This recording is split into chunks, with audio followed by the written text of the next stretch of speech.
अस्सलामुअलैकुम। Straight talk में खुश आमदीद। आपके साथ मैं हूँ आयशा बख्श। अक्टूबर का महीना शुरू होने जा रहा है। पाकिस्तान की सियासी तारीख पर नजर रखने वाले जानते हैं कि अक्टूबर में पाकिस्तान में बड़े बड़े वाक़यात और सानहात हुए। इस वक्त पाकिस्तान जिस सूरत हाल से गुजर रहा है, जिस तरह के वाक़यात जन्म ले रहे हैं, इनके सियासी असरात के बारे में हतमी कयास करना तो मुमकिन नहीं।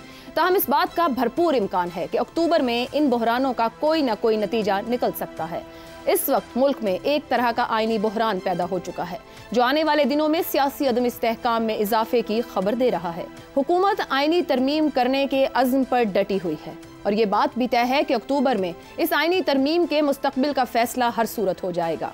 अगर तरतीब से देखा जाए तो मखसूस नशस्तों का केस, 63A का रिव्यू, ये दोनों मामला 26वीं तरमीम पर असरअंदाज होंगे। इसी तरह जजिज में इख्तिलाफात किसी हद तक जाते हैं, इसका तयन भी 25 अक्टूबर को हो जाएगा। सियासी मामलात की बात करें तो PTI की एहतजाजी सियासत, जिसे इनकलाब का नाम दिया जा रहा है, का भी हतमी मकसद यही दिखाई दे रहा है कि अक्टूबर में ही डू और डाई करके देख लिया जाए। इस बहरानी सूरत हाल के बावजूद हम उम्मीद से अक्टूबर के माह को खुशामदीद कहते हैं कि यह महीना हमारे मुल्क में जारी आईनी, कानूनी, अदालती और सियासी बहरानों से निजात का सबब बने। इसी पर पैनल की राय आपके सामने रखेंगे। हमारे साथ हैं हसन निसार, जैगम खान, शहजाद चौधरी और नुसरत जावेद साहब। आप सभी का शुक्रिया। प्रोग्राम का सवाल, आईनी, कानूनी, अदालती और सियासी बहरान फैसला कुन मराहिल में, क्या अक्टूबर फैसला कुन साबित होने जा रहा है? नुसरत जावेद साहब, ये चढ़ते अक्टूबर से आपकी क्या उम्मीद है? सब कुछ सेटल डाउन हो जाएगा? नज़र बज़ाहिर जी यही लग रहा है। वैसे तो अक्टूबर का जब आप जिक्र करती हैं तो 2 ही अक्टूबर याद आते हैं। एक 1958 का अक्टूबर था, 7 ही तारीख, और सिकंदर मिर्ज़ा साहब ने कोई ऐलान किया था जी, जो बाद अज़ां मज़ीद इनकलाब में बदला जब फील्ड मार्शल आ गए। और उसके बाद एक हालिया अक्टूबर जो है रिसेंट हिस्ट्री में पाकिस्तान की, वो 1999 में आया था। अल्लाह ताला से बस फरियाद ही की जा सकती है कि वो अक्टूबर ना हो, और इम्कान ये नज़र आता है कि शायद हम उससे महफूज रह सकते हैं। तो आजकल जो यानी पुरानी जो जोड़ी थी जो जस्टिस मुनीर के ज़माने से शुरू हुई थी, वो को टूटी टूटी नज़र आ रही है। तो यूँ महसूस होता है कि शायद बाकी 2 फरीक जो हैं वो कामयाब रहेंगे।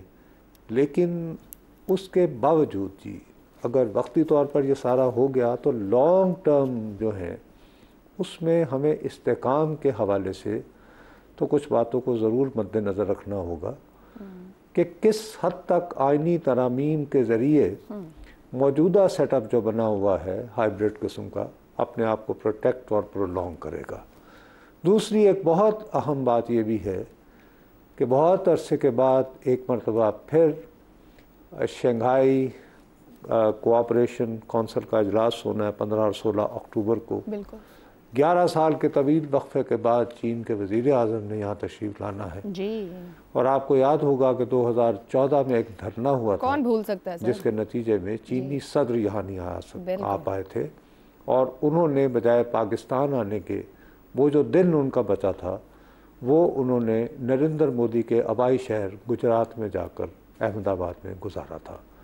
अल्लाह करे कि हम वो कॉन्फ्रेंस कर पाएँ और दुनिया को ये पैगाम जाए कि हम किसी न किसी सूरत अपने तमाम तर मसाइल के बावजूद इस्तेकाम की जाने बढ़ रहे हैं। नुसरत जावेद साहब, आपने एक तरफ की तो बात की कि 2 मिल जाएं तो कुछ ना कुछ वक्ती तौर पर हल निकल आएगा, मगर सुप्रीम कोर्ट में अहम आईनी और कानूनी केसेस पड़े हैं। क्या इन अहम केसेस पर अक्टूबर में भी आपको स्टेलमेट दिखता है या बरकरार रखना मुमकिन रहेगा, या ये भी वंस फॉर ऑल सेटल हो जाएंगे? मेरा अपना ख्याल है जी कि वही जैसे आप खुद फरमा रही हैं कि 25 अक्टूबर को एक डेवलपमेंट है, जो भी होना होगा उससे पहले ही होना होगा। इसीलिए हम देख रहे हैं कि कुछ फास्ट ट्रैक पे हो रहा है। ये बहुत अफसोस की बात है जब वो खुद ही नहीं तय कर पा रहे हैं कि उन्हें अपने फ़राइज़ को वो आइन और कानून के मुताबिक, एक दूसरे पे इल्ज़ाम लगा रहा है कि आप नहीं सर अंजाम दे पा रहे हो, एक फरीक दूसरे पे लगा रहा है। तो उसमें मेरे और आप जैसे लोग आम पाकिस्तानी जाएं तो जाएं कहाँ? और देखिए दुनिया भर में जहाँ भी रियासतें हैं जिनका मेल्ट डाउन हुआ है, जहाँ आपको खाना जंगियाँ नज़र आई हैं, जहाँ पे आपको अदम इस्तेकाम नज़र आया है, खा वो सोमालिया हो, मेरे मुंह में खाक लेबनान हो, सीरिया हो, वहाँ पे होता ये है कि सबसे पहले सहाफ़त का एतबार उठता आता है, जैसे हमारे यहाँ आजकल उठा हुआ है। मैं और आप जो बात करते हैं तो लोग ये समझते हैं कि शायद हमें बोलने की खुसूसी इजाज़त है। वो तो इत्तेफाक ऐसा है कि मेरी नस्ल के लोग या हसन निसार जैसे हम लोग ये टीवी कैमरा आने से पहले भी कुछ ना कुछ लिखा पढ़ा करते थे अखबारात ही के लिए। लेकिन अब इस वक्त सहाफ़त, जिसको रियासत का चौथा सतून भी कहा जाता है, आइए एतराफ़ करें अपना एतबार खो चुकी है। तो फिर हम कैसे इस रियासती ढांचे को बरकरार रख पाएंगे? इसीलिए खैर की उम्मीद करते हुए ये करना चाहिए कि चाहे किसी फरीक की बालादस्ती हो जाए वक्ती तौर पर, लेकिन हम बहरान से निकल आए। और मैं हसन साहब आपकी जानिब आऊँगी, और ज़ाहिरी बात है आप हमेशा कहते हैं खैर तभी होती है जब आपके काम, इक़दामात और अमाल भी उस तरफ हों। मैं इससे आप से एग्री करती हूँ इस बात पे। सवाल आपसे ये है कि जो इतने सारे भी जिक्र हुआ कि फ़राइज़ अंजाम नहीं दिए जा रहे, यानी कि कैसा कोई गर्म पतीला है जिसमें पानी उबल रहा है और कोई भी हाथ लगाने को तैयार नहीं कि हाथ लगाएं तो जल जाए, ऐसे मसाइल हैं इस वक्त हमारे पास। अक्टूबर फैसला कुन साबित होगा, हम निकल पाएंगे उस अदम इस्तेहकाम जो हर जगह दिखाई दे रहा है कि मामलात मंतकी अंजाम पर नहीं पहुंच रहे। देखें, बात सुने, नुसरत जावेद ने टेक्निकली मैथमेटिकली जो सारा कुछ था वो तो उधेड़ के आपके सामने रख दिया है। मैं इसको थोड़ा और तरीके से इसी बात को बयान करूंगा। आपने जो कहा है ना, फैसला कुन साबित होने जा रहा है, पूरी इंसानी तारीख इस बात की गवाह है कि तारीख में कभी कुछ भी फैसला कुन नहीं होता। सही। खेल हमेशा जारी और सारी रहता है, जोग्राफिये बदलते रहते हैं, खिलाड़ी जीते मरते रहते हैं, ना कभी खेल ख़त्म होता है, ना खिलाड़ी ख़त्म होते हैं, ना तमाशबीन ख़त्म होते हैं। क्या बात है। उनकी भी कमी नहीं होती। ये हमारी किताबों में लिखा है, मैं अकायद की बात कर रहा हूँ, बाकी हकीकत है तारीखी। अच्छा, एक आखिरी हकीकत ये है, एक मैक्रो लेवल पे अगर आप देखें कि नाकाबिल तरदीद तरीन हकीकत ये है कि अफराद हों या अक़वाम, वो जो कुछ बीजती हैं, जो कुछ बीजा करती हैं, वही काटती हैं, वो उनको काटना पड़ता है। आप बीजी हुई फसल की कटाई का इंतजार करें। हसन निसार साहब, आपने दुरुस्त कहा, जो मशरूत होती है, मैं हमेशा कहता हूँ, आप बिल्कुल दुरुस्त कहते हैं। मेरा आपसे सवाल है सर, आप एक कहानी, कोई भी चीज़ शुरू होती है कहीं ना कहीं ख़त्म होती है और फिर कुछ नया शुरू होता है। अब इसको कितना पीछे जाएं, चले हम ज़्यादा नहीं जाते, 2014 से शुरू कर लें, 2022 से कर लें, या इस साल हुए इंतखाबात से कर लें, कि हमने कुछ ऐसा बीजा है कि हम कुछ बेहतर काट पाएंगे? फिर मैं इसीलिए पूछ रही हूँ कि जो कुछ चल रहा है आईनी, सियासी, कानूनी, जी, आई डोंट थिंक सो। मैं हमेशा एक बात करता हूँ, पहली बार नहीं कर रहा, कई साल से कर रहा हूँ, कि इस मुल्क में जब तक बुनियादी जौहरी तब्दीलियाँ नहीं आती, इसकी बदनसीबी का खेल ख़त्म नहीं होगा।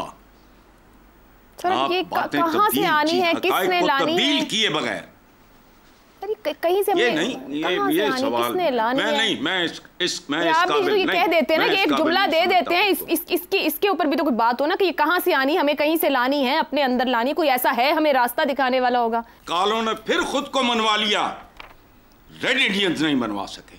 वो स्पोर्ट्स में, म्यूजिक में, वो परफॉर्मिंग आर्ट्स में, राइटिंग में काले ने मनवा लिया। गुलाम इब्ने गुलाम हसन निसार साहब, अभी अच्छा मुझे एक बात याद आ गई है। अभी हम एक स्टडी ट्रिप के ऊपर थे, मीडिया से, पाकिस्तान के कुछ लोग, EU है, यूरोपीय यूनियन के पूरे स्ट्रक्चर को हमने स्टडी किया। वहाँ पे वो 27 मुल्क है, वो खुद कहते हैं हमारी हिस्ट्री सिर्फ खून खराबे, लड़ाई झगड़े की रही। वो 27 मुल्क मिलकर दुनिया के मामलात पर एक राय देते हैं, वो एक मंडी के तौर पर ट्रीट कर रहे हैं। तो वो भी तो माजी में बहुत कुछ करते रहे। यहाँ के एक मुल्क के अंदर एक राय नहीं बन सकती, वो भी नेशनल इंटरेस्ट के इश्यूज पर। और बात सुनो, उन्होंने एक ऐसा काम किया, ये ब्रेक में नुसरत जावेद आपको समझा देंगे। अच्छा, ठीक है। जो आपके फरिश्ते भी नहीं कर सकते। अफरीत है हमारे अंदर, हमारी अपनी एक अफरीत है हमारे अंदर, ठीक है, जिसकी तरफ आंख उठा के भी नहीं आप देख सकते। ठीक इस मुल्क में फसाद की जड़ डे 1 से है, ठीक, और नहीं खत्म हो सकता। इरादा नहीं है या नीयत नहीं है, ऐसे कह लेते हैं कि नहीं हो सकता, तो फिर आप हतमी बात कह रहे हैं और ऊपर आपने कहा हतमी कुछ नहीं होता। ठीक है शहजाद साहब, अक्टूबर में होने वाली अहम तरीन आईनी ओहदेदार की तब्दीली, आपके ख्याल में 25 अक्टूबर तक बहरान किसी एक फरीक के हक में हो जाएगा या फिर 25 अक्टूबर तक ये आईनी जो मामला थे इनमें मजीद शिद्दत नजर आएगी हमें? आपने अच्छा किया कि आईनी ओहदेदार का जिक्र कर दिया, वरना मैं कुछ और सोच रहा था। सर आप उधर ना सोचिए, अभी उसका वक्त लेकिन देखिए एहतजाज जो है वो जेल में बंद है, तो फिर दोनों अतराफ से मुझे कोई किसी किस्म का इमीडिएट खतरा नजर नहीं आता। ये अक्टूबर बाकी अक्टूबरों से मुख्तलिफ होगा। आपने जिक्र किया आईनी, सियासी, अदालती और कानूनी बहरानों का। ये ऐसे बहरान हैं कि हैं भी और नहीं भी। मतलब हैं इस वजह से कि क्या ये मुकम्मल शक्ल में मौजूद हैं या इनमें से कुछ हिस्से निकाल के हम उनको इस्तेमाल कर रहे हैं और उनको हम पाक साफ और कोशर कह रहे हैं कि ये ठीक है, ये हिस्से बिल्कुल ठीक है। लेकिन ये जो चंद हिस्से हैं इनको फिलहाल सर पे नजर कर दो, एक तरफ कर दो। तो आइन और कानून और अदालत और सियासत ये इस वक्त बड़ी सिलेक्टिव मोड में चल रही है। इस जगह चेरी पिकिंग करके हमने एक बंदोबस्त, एक निजाम क्रिएट किया है जिसको नुसरत जावेद साहब हाइब्रिड कहना चाह रहे थे, हम सब लोग यही चीज कहते हैं, ऐसा ही है। तो इस हाइब्रिड निजाम के लिए अगर जब 26वीं आईनी तरमीम हो जाती है तो उसके बाद तो फिर सत्ते खैरें हर तरफ से हो जाती हैं। तो इसलिए 25 अक्टूबर हो या कुछ हो, मेरा ख्याल है उसका ताल्लुक 26वीं आईनी तरमीम से है और 26वीं आईनी तरमीम का ताल्लुक 63A से है और 63A का ताल्लुक जो है वो जो बेंच बना है उससे है। शहजाद साहब इजाजत दीजिएगा एक सवाल। तो इसलिए मुझे सिर्फ ये नजर आता है कि अक्टूबर की हद तक कोई खतरा मौजूद नहीं है और ना ही एहतजाज की हद तक कोई खतरा मुझे नजर आता।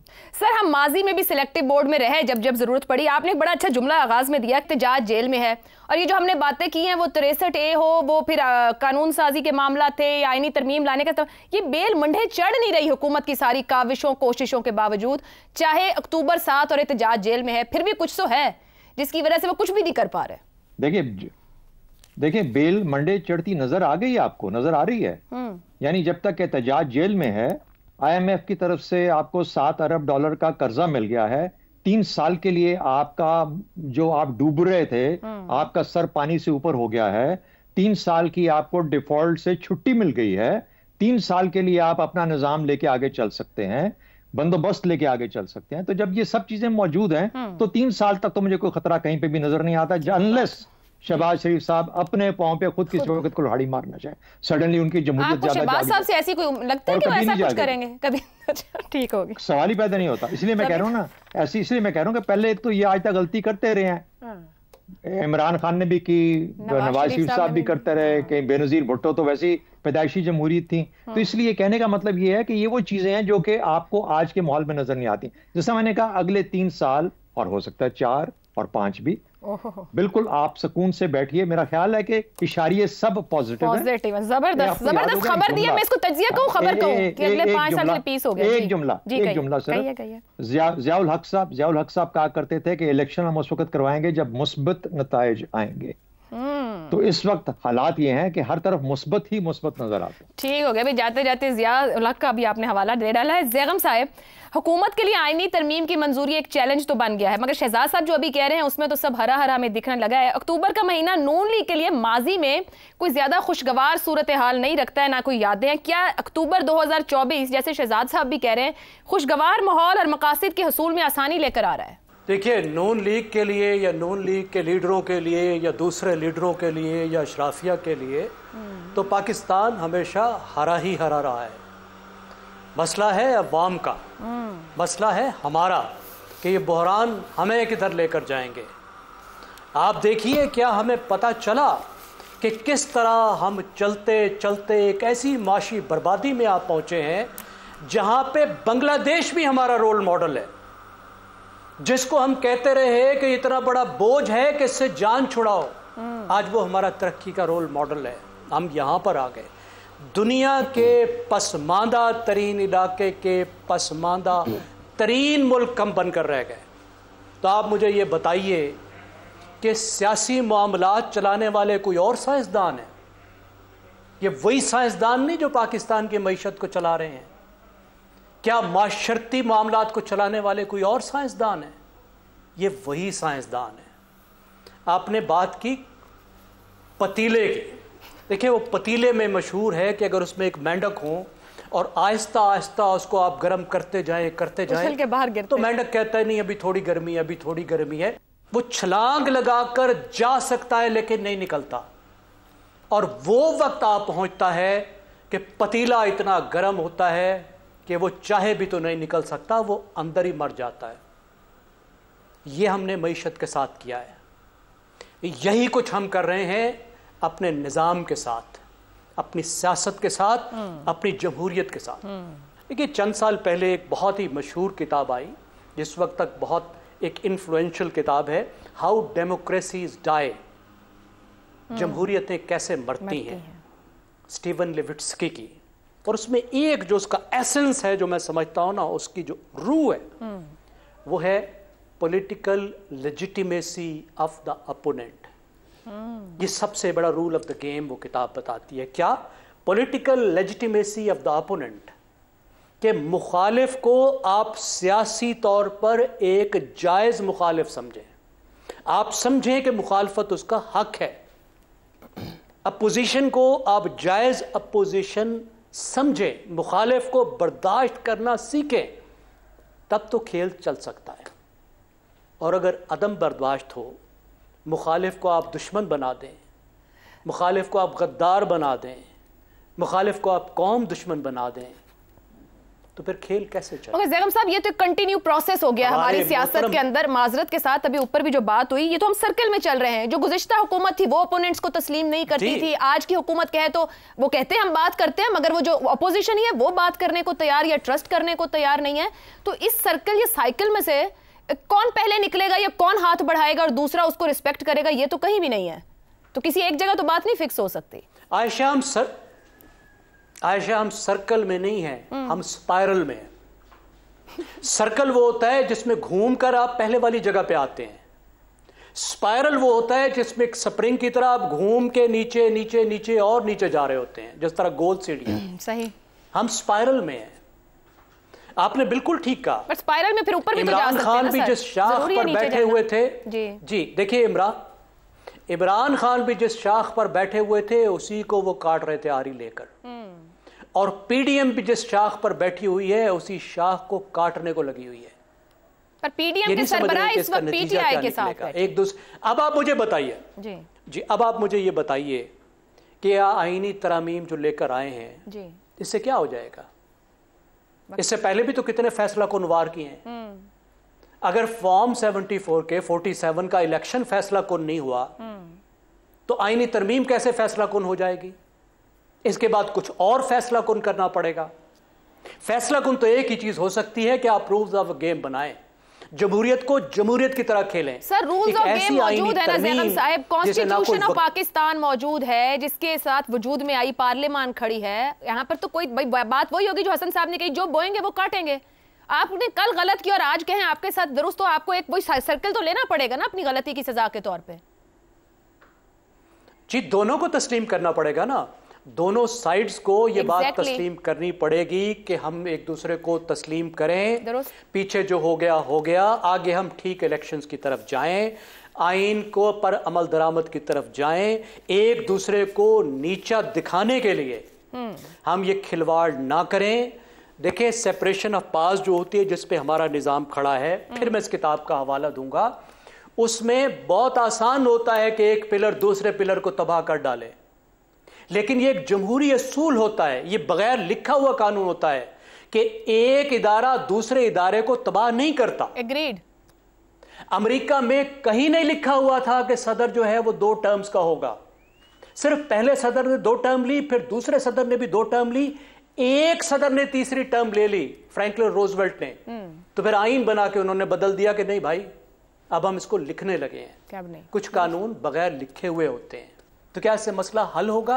ये तो मसले का हल नहीं हो सकता कि कोई किसी झगड़ा तो तब हल होता है जब आप रेफरी एक ऐसा हो जिस पर आप एतबार कर सकेंगे। जब रेफरी नहीं होगा, नहीं सर, अपना लेके बैठ गए हैं। असल में बात वही से शहजाद साहब ने भी कुछ कहना है कि अपना अपना हिस्सा बांट लिया गया है। ये मुल्क है, कोई किसी की जागीर और विरासत नहीं है कि आप अपने अपने हिस्से बांट के कहें कि ये अब हमारा है और इस पे किसी का हक नहीं। शहजाद साहब प्लीज, आप कुछ कहना चाह रहे हैं? मैं ये कह रहा हूँ, देखिए हम बार बार जब हल ढूंढते हैं किसी चीज का, जैगम साहब ने बिल्कुल ठीक उनको फ्रेम किया मसाइल को, तो जब हम हल ढूंढते हैं तो हल ढूंढते हैं उसी अशराफिया के ग्रुपों के अंदर से कि इनको चाहिए कि वो इस तरह करें।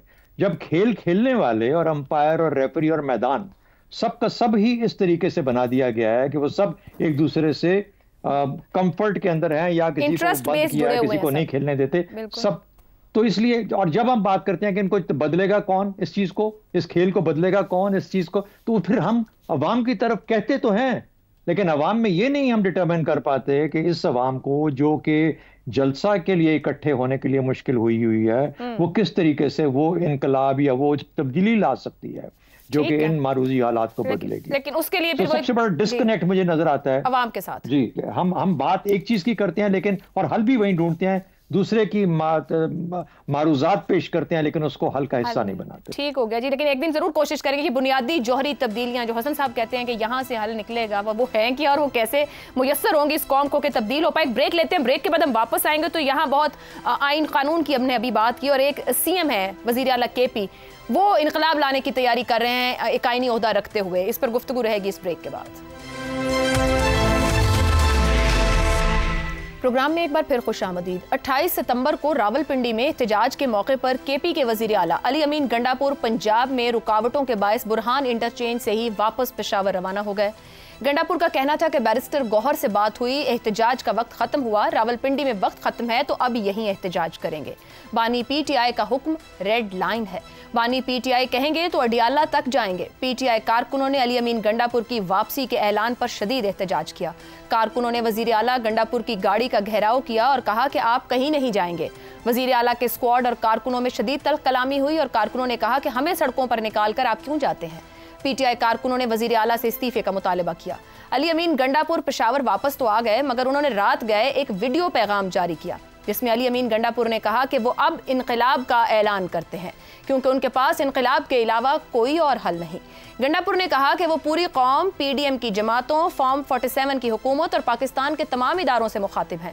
हमारी इज्जतों को पामाल किया गया, चादर और चार दीवारी को पामाल किया गया। गंडापुर ने धमकी आमेज लहजे में कहा कि अगर कोई गोली बरसाएगा तो उस पर भी गोली बरसाई जाएगी। तुम एक गोली चलाओगे तो हम 10 चलाएंगे, तुम एक आंसू गैस मारोगे तो हम 10 मारेंगे, तुम एक लाठी मारोगे तो हम 10 मारेंगे। कोई शक नहीं कि बानी पीटीआई ने अपनी पार्टी के बयानिए में मुखालिफिन के खिलाफ शदीद नफरत और बदजबानी को शऊरी तौर पर फरोग दिया। जलसों, जुलूसों और धरनों में बानी पीटीआई की अपनी तकरीरें इस हकीकत की गवाह हैं। अगर हम ये मान भी लें कि कारकुनों का लहू गरमाने के लिए ऐसी बातें करना पड़ती हैं, मगर अली अमीन गंडापुर जिस तरह की जबान इस्तेमाल कर रहे हैं, क्या वो किसी वफाकी मुल्क की इकाई के वजीर आला को किसी भी तौर जेब देती है? और वो भी ऐसे वजीर आला को जिसके अपने सूबे में कई अजला में लोग शाम के बाद घरों से निकल नहीं पाते, अमन अमान की सूरत हाल ख़राब हो, लाकानूनियत आम हो, तालीम सेहत की सूरत हाल मखदूश हो। इसी मामले पर गुफ्तगू करेंगे कि वज़ीर आला केपी करना क्या चाह रहे हैं, कहना क्या चाह रहे हैं। सवाल पैनल के लिए। वज़ीर आला केपी की गोली और डंडे से तैयारी, इनकलाब लाने का ऐलान, गंडापुर का ऐलान कितना मुज़ाहिका खेज, कितना संजीदा, कितना अमलियत पसंद, या फिर एक और सियासी नारा? हसन निसार साहब, पीटीआई की तरफ से एक पंजाब को वजीर आला दिए गए थे जिनकी आवाज़ भी नहीं सुनने को मिलती थी। एक केपी में वजीर आला दिए गए हैं जो बिना सोचे समझे बहुत कुछ कह जाते हैं।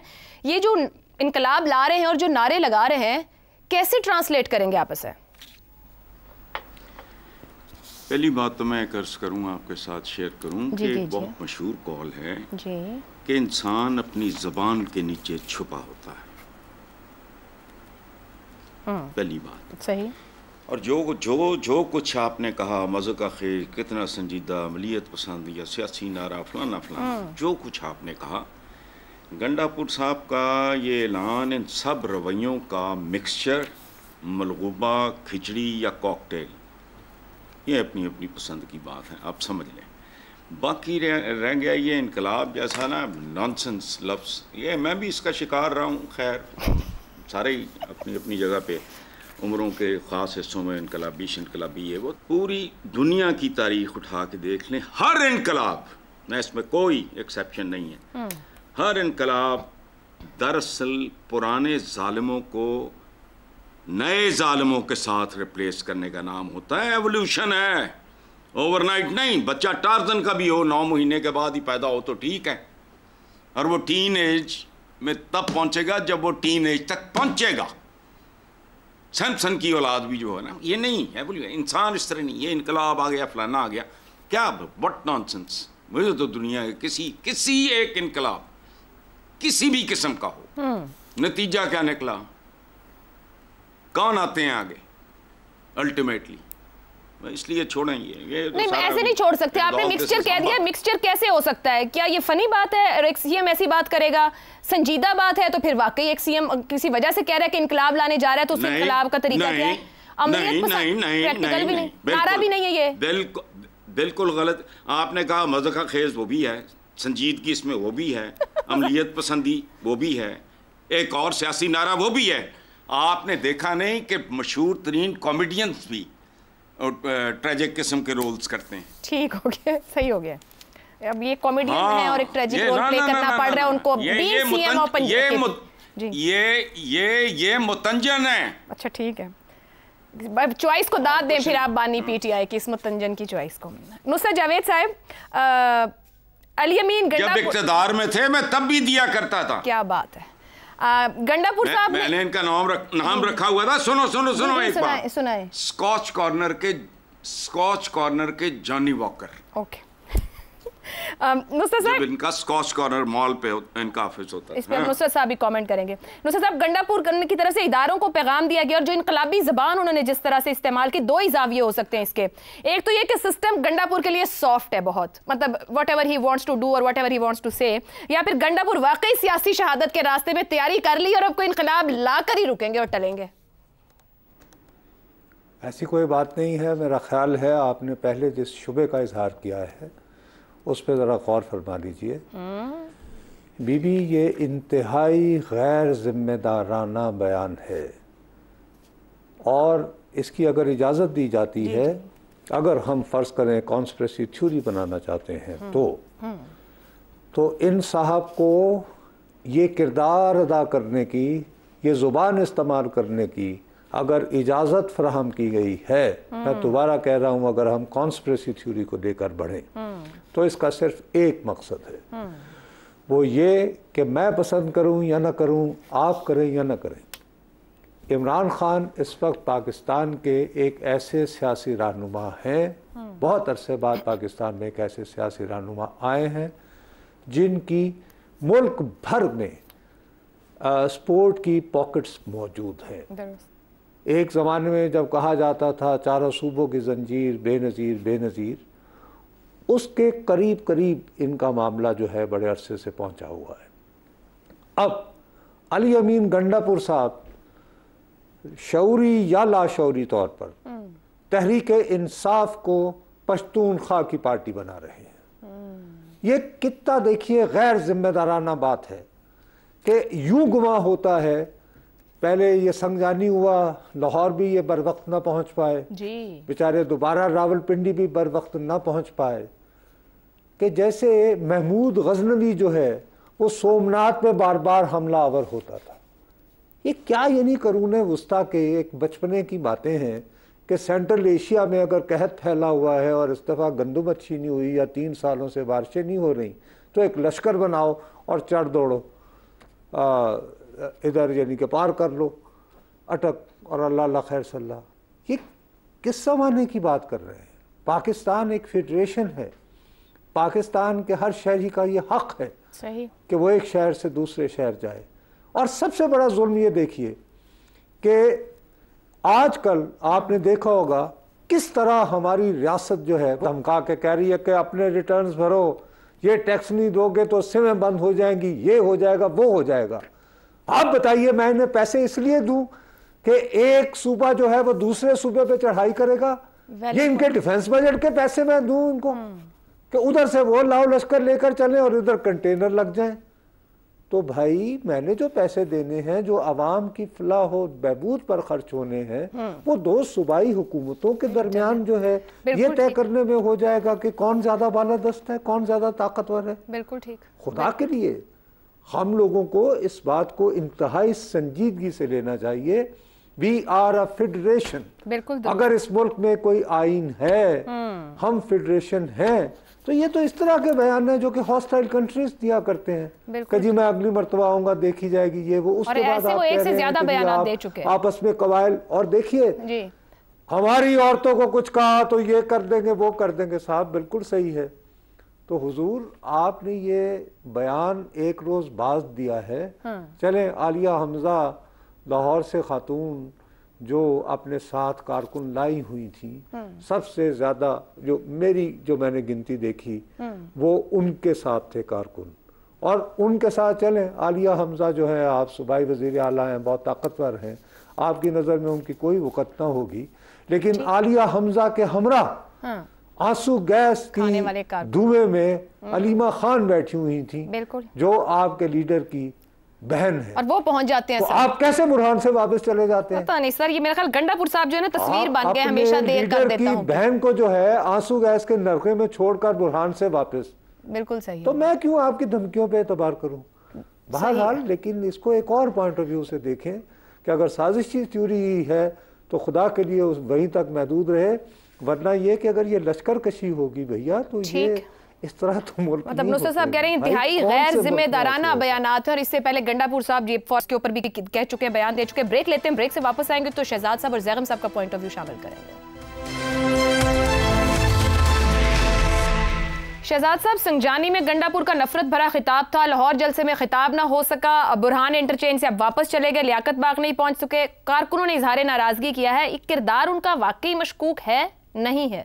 देखिए, अली अमीन गंडापुर को कुछ ना किसी इनकलाब की तारीख ज़रूर पढ़नी चाहिए, और उनकी आसानी के लिए अगर ये वो कभी सुने या उनको तक बात पहुंचे तो ख्याल करें चाइनीज़ रेवोल्यूशन का।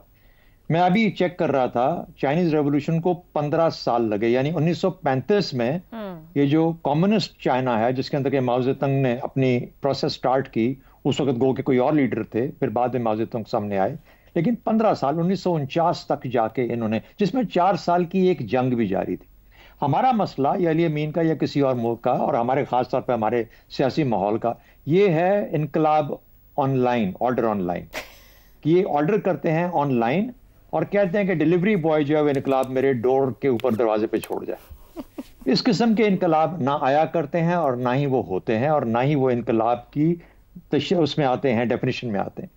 तो ये एक बदकिस्मती है कि हम बातें या नारे जिस किस्म के करते हैं, हम काश कि हमने कुछ और उससे पहले पढ़ा होता, समझा होता, जाना होता। दूसरी बात, एहतजाज तो जमात इस्लामी भी करती है, तो वो एहतजाज है जो जमात इस्लामी करती है, उसको कोई ना कोई किसी पॉलिसी से इख्तलाफ है, वो कुछ करना चाहते हैं, बात बयान करना चाहते हैं, वो एहतजाज करते हैं। ये क्या कहते हैं? ये कहते हैं कि इमरान खान को रिहा करो। अब इमरान खान को अगर रिहा कर दिया जाए तो इनकलाब तो ठुस हो गया, यानी ये तो इनकलाब ना हुआ। इनकलाब का मतलब ये है निजाम उलटने का। ये कहते हैं कि अगर इमरान खान को तुमने ना रिहा किया तो फिर हम निजाम को उलट के रख देंगे, लेकिन उसके लिए कुछ साइंसी असूल हैं जिनको फॉलो करना पड़ेगा। और साइंसी असूल ये है मोमेंटम का, कि मास और वेलोसिटी, यानी मास का मतलब होता है कि बहुत ज्यादा लोग इकट्ठे जमा करना, बहुत जितना बड़ा नंबर होगा उतना मोमेंटम ज्यादा होगा, जितनी रफ्तार पकड़ेगा उतना मोमेंटम ज्यादा होगा। अब इन दो चीजों को शामिल करने के अंदर इनको सबसे बड़ा मसला आ रहा है, क्योंकि जब कंटेनर लगा दिए जाते हैं तो वो मास डेवलप नहीं हो पाता। इसलिए ये जो इनका इनकलाब है, ये बदकिस्मती से इनकलाब नहीं है, ये एक ऐसी कॉल है जिसके लिए वो चाहते हैं कि अगर ये बात सुन के बराए मेहरबानी अगर इमरान खान को रिहा कर दिया जाए तो शायद हम आसानी के साथ फिर आपकी बात सुन लेंगे या बैठ जाएंगे सुकून से। बहरहाल ये वो चीजें हैं जिनको कि इस निजाम को हल करना है, इसके लिए इनकलाब नहीं चाहिए, इसमें इसके लिए थोड़ी सी समझ बूझ के साथ और अफाम और तफहीम के साथ मामलात को आगे लेके चलना होगा। ठीक हो गया। जैगम साहब, एक वजीर आला की तरफ से इनकलाब लाना का कहना मामूली बात नहीं है। अली अमीन गंडापुर खुद इनकलाबी हो गए हैं या फिर बानी पीटीआई को लगता है जलसा जुलूस, इंतखाबी नताइज और अदालतों से मसले हल नहीं हो रहे, डू एंड डाई है और इनकलाब ही वाहिद हल है? पता नहीं इनकलाब की से उनकी मुराद क्या है, ऑनलाइन जो आपने शुरू में बताया जी, अगर मैं उस पर ज़रा उसको जहन में रखूं जी जी, तो वो वक्त बहुत बुरा वक्त होता है किसी रहनुमा के लिए कि जब जो हजूम जिसकी वो क़यादत कर रहा है, वो वर्कर जिसकी वो क़यादत कर रहा है, वो लीडर बन जाए और लीडर उनको फॉलो करना शुरू कर दे। इसलिए अपने वर्कर्स को, पार्टी मेंबर्स को इस तरह का इश्तियाल दिलाना खुद पीटीआई के लिए बड़ा नुकसानदेह होगा, क्योंकि जब आप इश्तियाल दिलाते हैं तो फिर उनके हाथों यरगमाल भी बन जाते हैं। सियासी जमातों के साथ ज़्यादतियाँ होती रही हैं, पीटीआई के साथ ज़्यादती हो रही है, लेकिन सियासी जमातें अपने आप को ज़िंदा रखती हैं कल के लिए, अगले दिन के लिए। दुरुस्त। पाकिस्तान पीपल्स पार्टी के रहनुमा को तख्ता-ए-दार पर लटका दिया गया था। भुट्टो फैमिली के एक छोटे से हिस्से ने अल-जुल्फ़कार बनाई थी, एक दहशतगर्द तंजीम बनाई थी, लेकिन पार्टी ने उसको मुस्तरद कर दिया था। बेनज़ीर खुद भाई के खिलाफ खड़ी हो गई थी और पार्टी जिंदा रही। अगर पीपल्स पार्टी अल-जुल्फ़कार का रास्ता ले लेती, इनकलाब का रास्ता ले लेती, जो अल-जुल्फ़कार वाला भाई कह रहा था, तो फिर क्या होता? पार्टी बचती? बिल्कुल ना बचती। और जो पार्टी एक नस्ल मजीद जिंदा रही एक पार्टी के तौर पर, करोड़ों लोगों के दिलों की धड़कन रही, वो तो बात वहीं पर ही खत्म हो जाती। ज़ैम साहब, तो क्या गंडापुर रियासत को चैलेंज कर रहे हैं, बार बार सिस्टम को चैलेंज कर रहे हैं? जी देखिए, रियासत का वो हिस्सा है, यही तो एक मजाक है ना कि वो एक सियासी जमात है, पाकिस्तान की मकबूल तरीन सियासी जमात है। सही। और फेडरल सियासी जमात है। सबसे ज्यादा बड़ी फेडरल जमात इस वक्त ये है जिनकी मकबूलियत फैली हुई है, और वो इस तरह बिहेव कर रहे हैं जिस तरह वो एक पश्तून नेशनलिस्ट पार्टी हो। सही। इस तरह के नारे, इस तरह की बातें जो पश्तून नेशनलिस्ट पार्टीज नहीं करती, वो कर रहे हैं। फेडरेशन के अंदर झगड़े पैदा कर रहे हैं, ठीक हो गया, इनकलाब की बातें कर रहे हैं, तशद्दुद पे उकसाने की बातें कर रहे हैं, इंसाइटमेंट टू वायलेंस कर रहे हैं। ठीक हो गया। तो इसे इंतहाई गैर जिम्मेदाराना है। क्या उनको अंदाजा है कि खुद पार्टी पर क्या उनका असर पड़ेगा, कितना नुकसान होगा? आप देखिए, खाली पश्तूनों के हवाले से बात कर लेते हैं। हर पढ़ा लिखा पश्तून आपको कहते हैं कि खुदा के वास्ते पश्तूनों को बंदूक से, गोली से, तशद्दुद के साथ मत जोड़ो। ठीक हो गया। हम नहीं हैं तशद्दुद पसंद, और वो बिल्कुल ठीक कहते हैं। पंजाब का कोई शहर है जहां पे पश्तून बेहतरीन बिजनेस ना चला रहे हो? पाकिस्तान का कोई शहर है? Totally agreed. जो इतने बेहतरीन बिजनेसमैन हो, क्या वो तशद्दुद पसंद होते हैं? क्या तशद्दुद पसंद कारोबार चला सकता है? इसका मतलब है ज़ैम साहब, वक्त खत्म हो रहा है, हम यही कह सकते हैं कि ये उनको किधर लेकर जा रहे हैं? वजीर आला खैबर पख्तूनख्वा इंतहाई गैर जिम्मेदाराना बयान देकर खुद अपने लिए और अपनी जमात के लिए मुश्किल खड़ी कर रहे हैं। आज के प्रोग्राम से इतना ही, इजाजत दीजिए, अल्लाह हाफ़िज़।